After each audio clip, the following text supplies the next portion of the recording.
Ар бир үй бүлөдө жок дегенде 5'ten 6'dan bala болуш керек. Ошондо Кыргызстан өнүгөт. Кыргызстан жөнө-жөн өнүгүп кетпейт.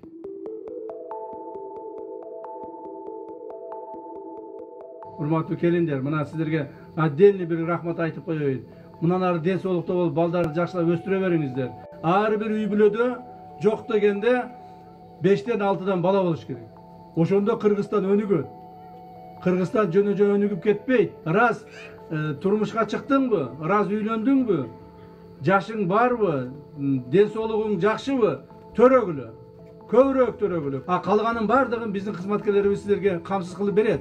Үйдү да камсыз кылышат, айлык акыны да камсыз кылышат, бардыгын камсыз кылып беришет. Булардын колунан келет. Биздин мамлекетибиз мына азыр 7 миллиондон ашып калдык. Кудай кааласа тез аранын ичинде 10 миллион болушубуз керек. 15-20 миллион болушубуз керек. Ушул бул жердеги мамлекеттердин арасында биз саны жагынан дагы, күчү жагынан дагы калып кетпешибиз керек. Бул сиздердин милдетиңиздер, урматтуу биздин келиндерибиз.